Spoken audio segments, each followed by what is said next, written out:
All right, good morning and welcome to today's press conference.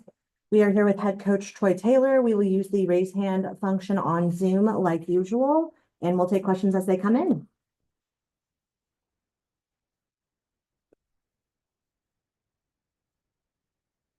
Troy, you're up first.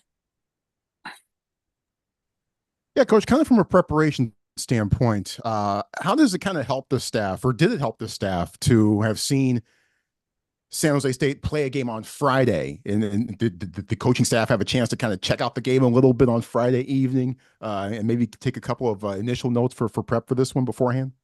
Yeah, a little bit. We were meeting most of into that at least half the game, and then the television view of the game. You can get a little bit out of it for sure, but most of it has to be you're pretty focused on at that point on playing Cal. So we did our deep dive yesterday. We got in early and it's a very short week, obviously. We play on Friday, so everything had to be accelerated, and we practiced today, and we had to get our plan, ready a day earlier.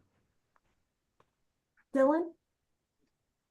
Coach, is there any update on Mitch's possible availability for Friday at all yet, or no? Now, right now, we're at this point, don't have any information for you. Thank you, sir. You're welcome. Ron? Hi, Troy. Ron Krajcik from the San Francisco Chronicle. I know you have a game left, but I was curious how you reflect on the inaugural season in the ACC. There was obviously a lot of talk and curiosity about West Coast teams in the ACC. What was the experience like now that you've been through it? Yeah, I mean, well, first off, I feel very fortunate to be in the conference. Very impressed by the level of play, the coaching. Just a really good conference. It's challenging though. The travel's challenging for sure. I think you can see teams that are in the Big 12 that they've had to travel a lot. It's been challenging. It's been challenging for us, but really proud of our players that they've. I haven't heard them complain at all about the travel. They've just been focused in and really resilient and tough. But very impressed, I guess the answer to the question would be very impressed by the level of play. There's some really good teams in this conference. You got to bring your A game every week. It's a challenge. If I get a quick follow-up, when you Yeah. say the toughness of it, how did that sort of manifest itself? Was it just players trying to stay fresh, the fatigue of it? Yeah. We had, I think, 4 weeks, pretty compressed, that we played on the East Coast time zone. 2 back-to-back, Syracuse, and then turned around and went back and played at Clemson. And then I think a couple weeks later we played it at Notre Dame, and then we had another game where we kicked off, 9:30 Pacific Standard Time, I believe, 12:30 East Coast time. So those are challenging when you're, so much of, as a human being, but also as athletes and coaches are routine oriented, doing the same things at the same time. And then when that's disrupted, that's happened, in college football for a while now, just because of television and night games. So it's not like this is brand new.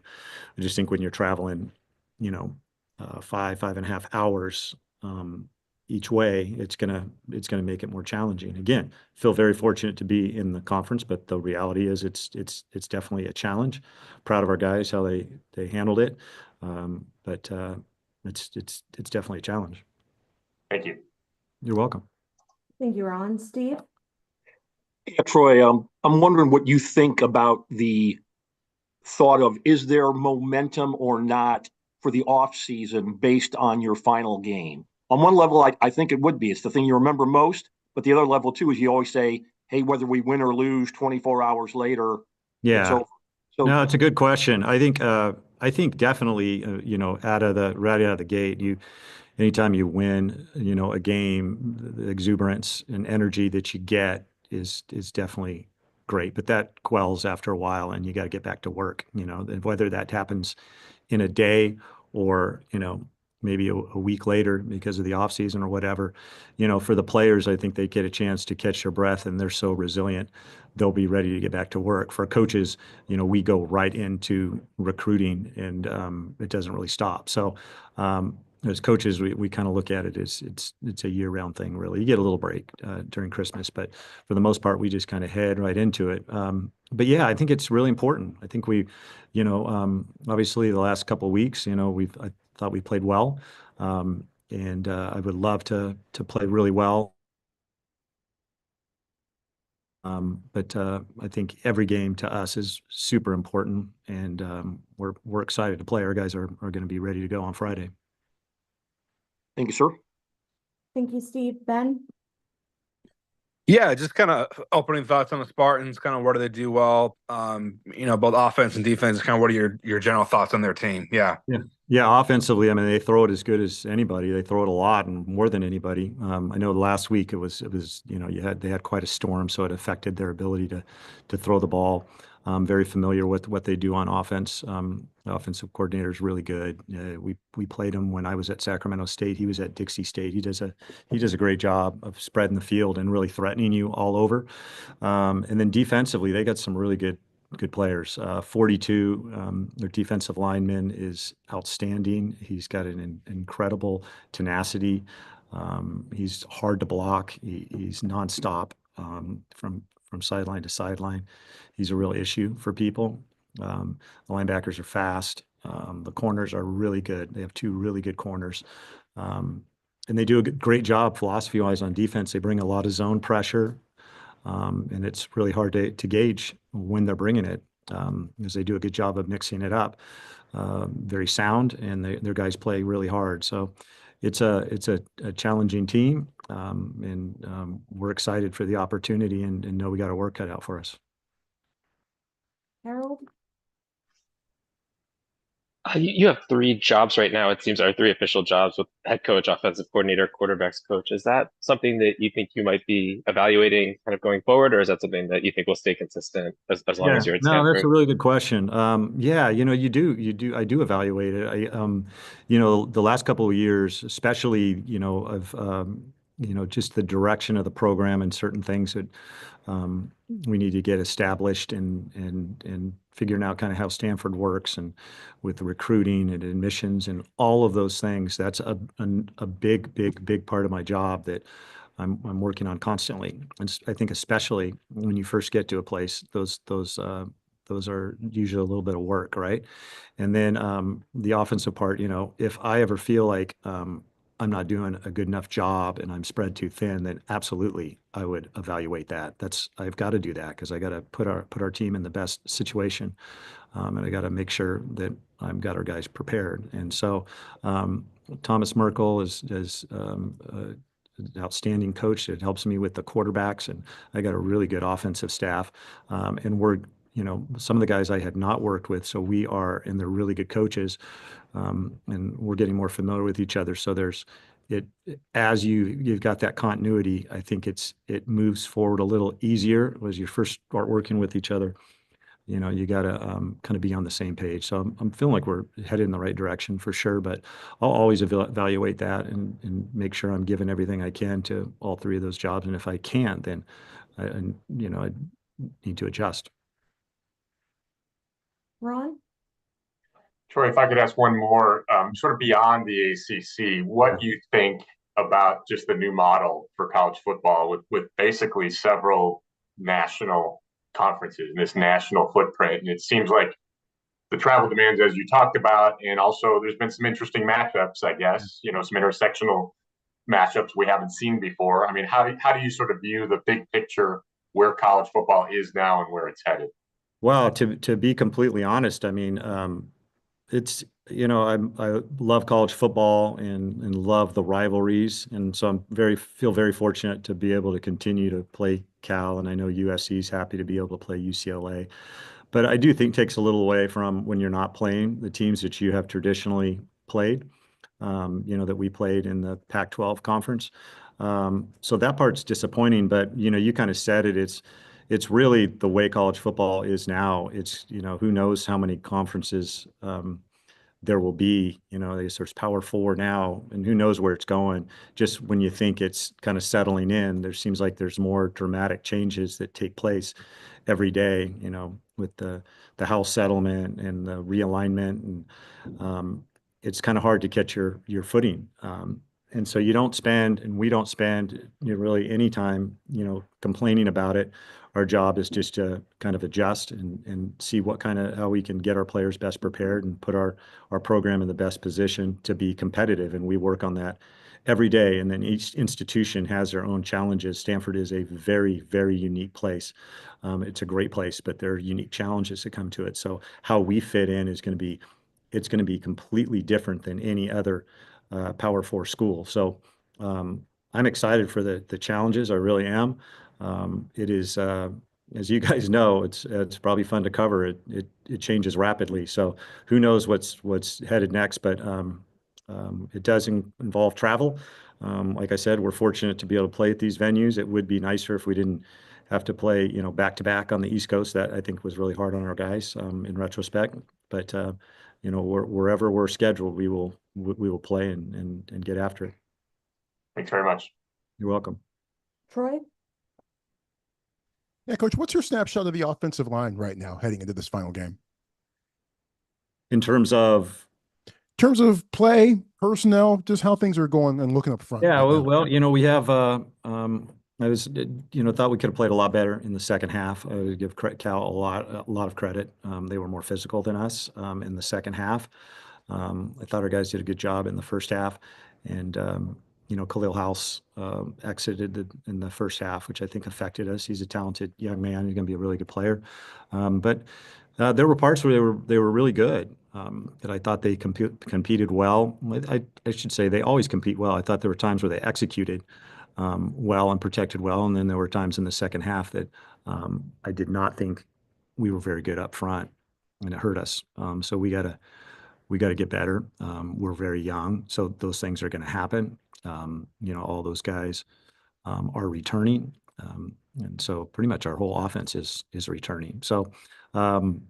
Yeah, so it's been there's been good parts, but the consistency, and part of that's going to just come with getting bigger and stronger, being in our weight program and our nutrition program where these guys are bigger and older. They played against a lot of guys that were older guys that are transfer portal guys that have been to 2 different schools in their early 20s and grown men. So we're young, but our guys are continuing to get better, and the expectations are for them to be much better, and I think that will happen hopefully this week a little bit, and then certainly in the coming years. Dylan? Yeah, Coach, we've talked in the past about how Elijah still has one more game he can play in before he can, if he wants to take a red shirt still. Is it possible that he could play this week, or what's the thought process behind that? Yeah, it is possible.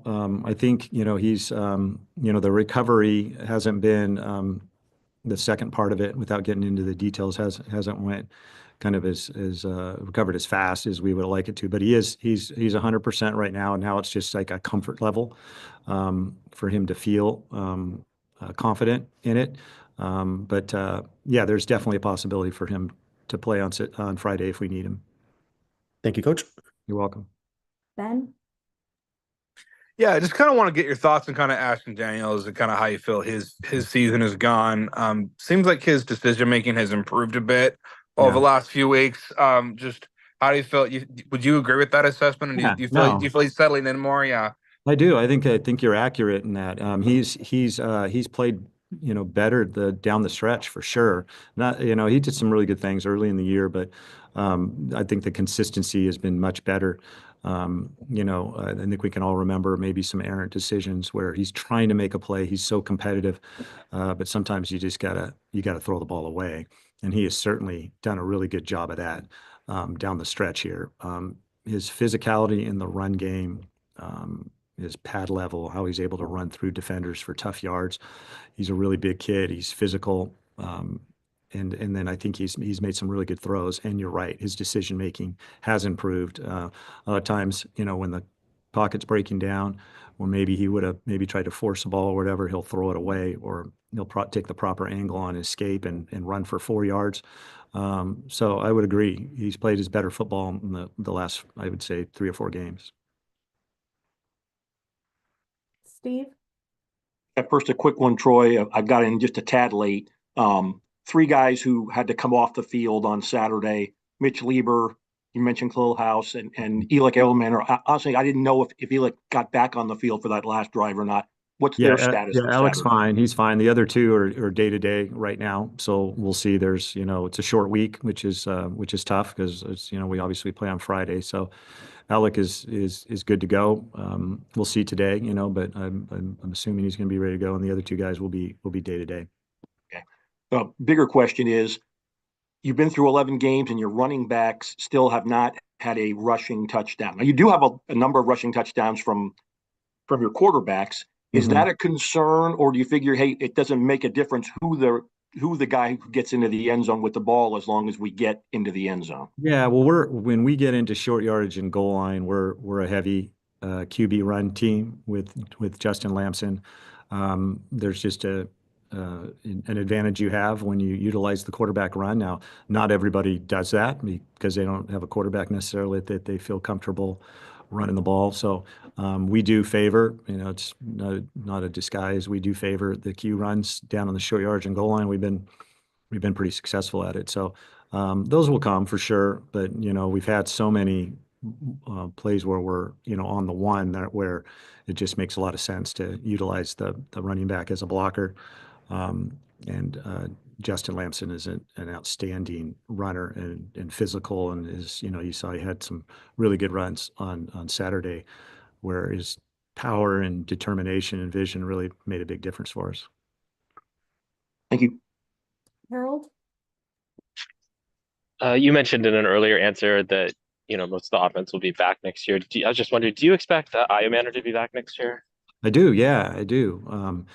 He's obviously one of the more talented receivers in the country, but I don't want to speak for him. But yeah, my expectations are for him to be back.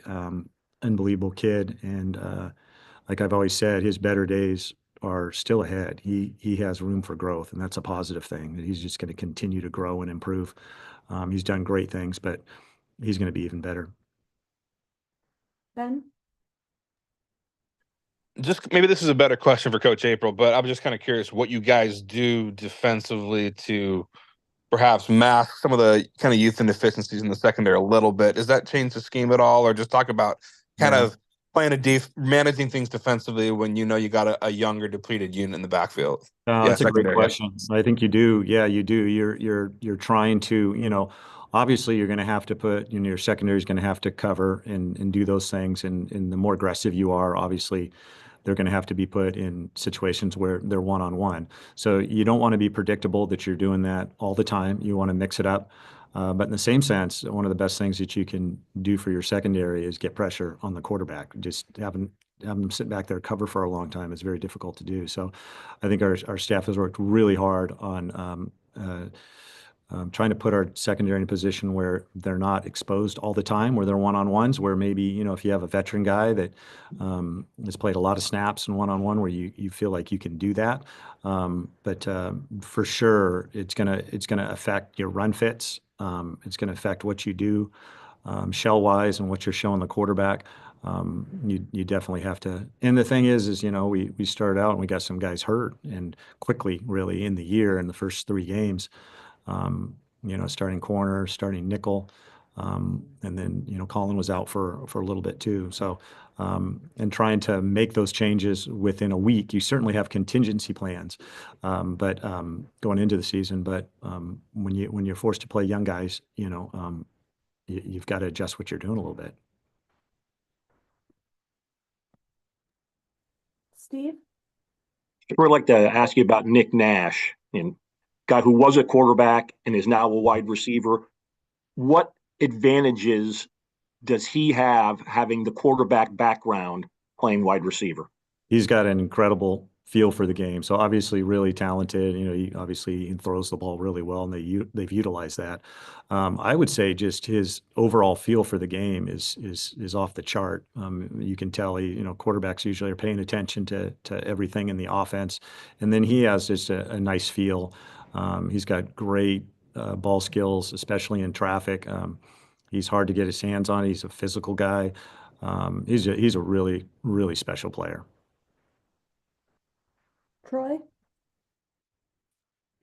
Yeah, coach, because the weather conditions were so tough for San Jose State last week, and that certainly wrought havoc on their offense. I mean, how accurate of a scout could you really get from watching San Jose State against UNLV? And, was it more of a situation where you guys are looking more at tape from other games like Oregon State and some of the Yeah. other games instead? I think you're right. I think that game was an aberration. Now UNLV is a really good team, but I mean, I think the weather, it was really wet. It was windy.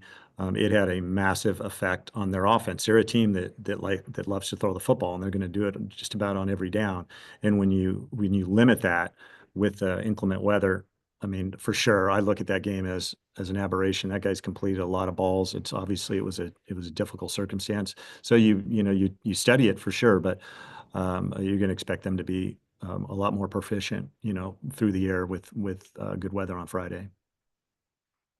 Any other questions for Coach Taylor? Great, thanks, guys. Go Card.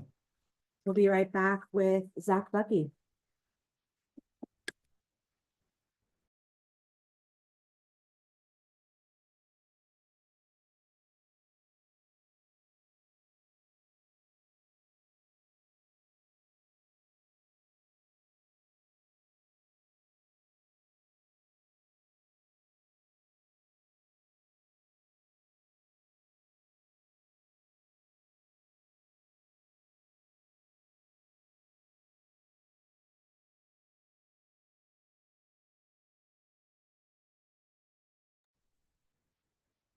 All right, we are back with Zach Bucky. We'll take questions the exact same way we did for Coach Taylor using the raise hand function on Zoom.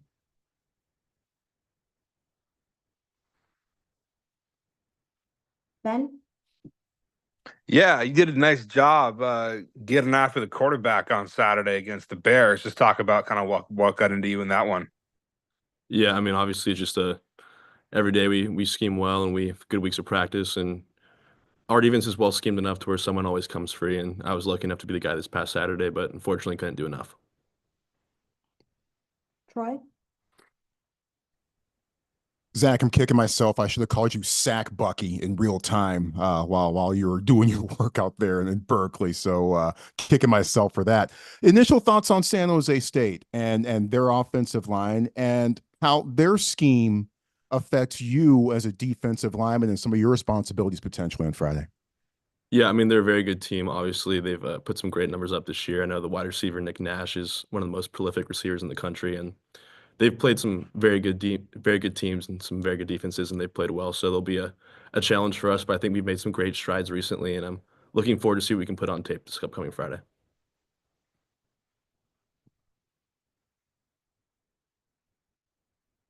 Ben?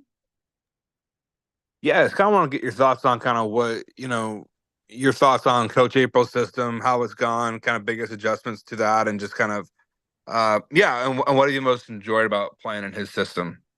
Yeah, I mean, one thing about Coach April's system is that we love movement, we love getting around, and we love moving to the ball, and that's one of the biggest things in this defense is you have a lot of freedom to do those kind of things that there's a lot of defensive lines that they're your stopgap guys, and you just sit in there and you take on blocks and you let the linebackers fit and fold. But this is a defense that allows you to get after. You're allowed to play aggressive, and you're allowed to play the way that you like to play. And no one likes to sit in gaps for 80 plays and just kind of take on double teams, but we like to get around, get moving, and I think Coach April's system brings out that in defensive linemen, which is why I think we've seen some great production in the recent weeks.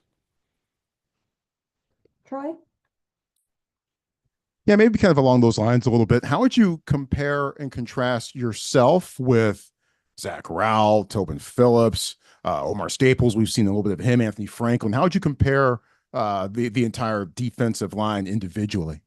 Yeah, I mean, they're all very talented guys. I mean, you have a guy like Tobin who's been around here for 5 years and has been a major contributor every year he's been here. He's a stout in the run game guy, and he's very productive at times as well, and he's a great player. Anthony's obviously kind of been the bread and butter for the staff. He's great in his gap. He's strong. He plays well in the run. He's a great pass rusher. And then you got guys, I'd say Raul and I are probably physically the most similar kind of players. Clay Patterson as well. We're kind of that in between. We play run and pass well, and we like to move around a lot, especially. And Omar's probably our best pass rusher in the room, of course. He's, quick. He gets after the ball. He can win pretty much any one-on-one matchup, and that's a great asset to have. Then you also have guys like Braden Marceau-Olenka, who's physically one of the most impressive guys that we have on the team, just 300 pounds and moves like he's 220.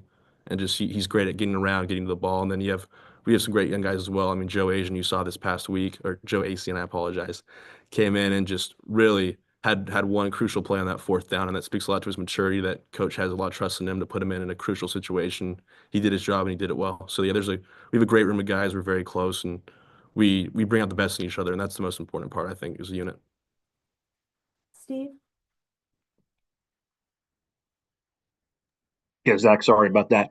I did ask this to Coach Taylor as well.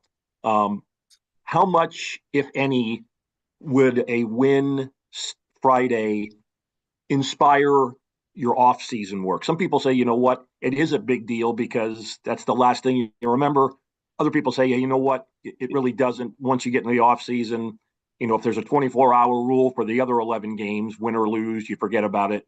You got 24 hours for the last game. How do you balance that?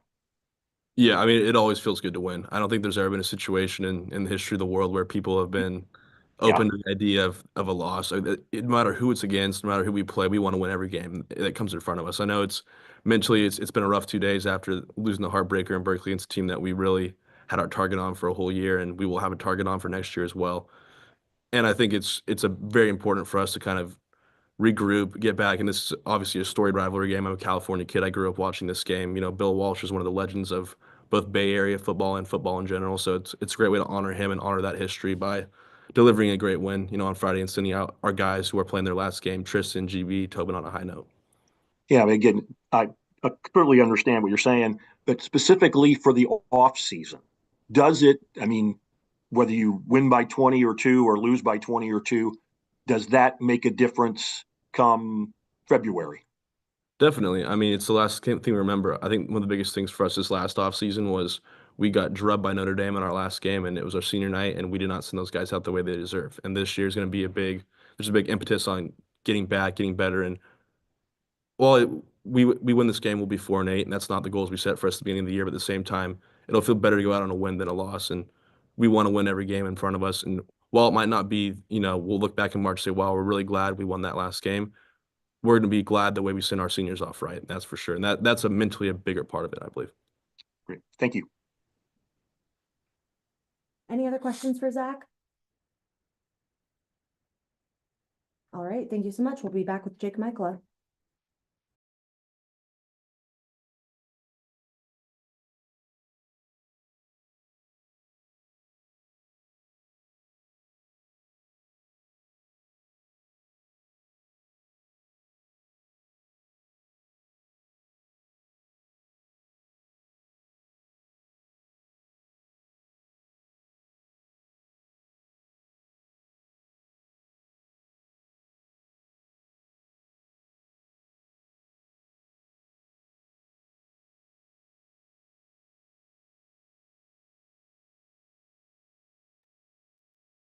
All right, we are back with offensive lineman Jake Michaela. We'll take questions just as we did for Zach and Coach Taylor.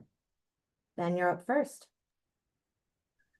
Hey, Jake, just kind of want to get your thoughts on, obviously the offensive line. Just kind of how do you feel the units kind of come together this season amid kind of a lot of youth that you guys have had up front this year? Yeah, for sure. I mean, playing young guys can be difficult.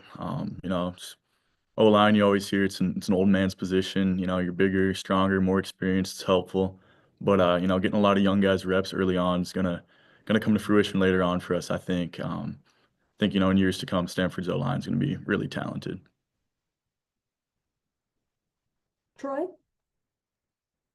Jake, I'm going to be fascinated to see what happens in the trenches here. San Jose State seems to be very stout up front, especially 42 and 50. How do you size up the Spartans' defensive line? Yeah, they're definitely a talented group. Got to get after them for sure.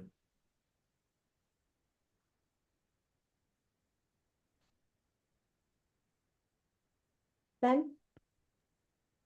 Yeah, for you guys, obviously not the result you wanted in Berkeley, but you guys played them, I think, a lot tougher than most people expected. You were like 15.5-point underdogs, and you guys actually got closer to leading by 15 points than they did, being at 21-7. Just what did you guys do well as an offensive unit to get that lead and put up 21 points as quickly as you did on them?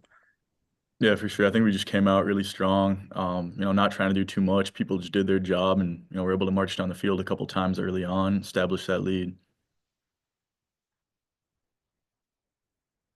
Troy? You mentioned the youth on the offensive line, and certainly one of the big storylines up front for Stanford this year has been Khalil House. Obviously, don't know if he's going to be able to go this week, but House starting Power 4 football as a true freshman at left tackle. You've had a pretty decent view of how he's gone throughout this season. How would you sum up what Khalil has gone through and how he's handled it so far this season? I mean, he's an incredibly talented player, great guy, good friend of mine, works really hard. So it's been awesome to see him, get a chance so early on and, make the most of it. Really proud of him. He's working really hard and it's great to see. Well, what's at stake for the squad this week? I mean, I'd say, 4-8, it's not great, but it's definitely better than 3-9. So, just getting that last win, I think is huge. I know you're talking to Zach about it, but getting that momentum going in the offseason is huge as well. Steve? Kind of following up on that, there's the old line that I believe Bill Parcells said that you are what your record says you are.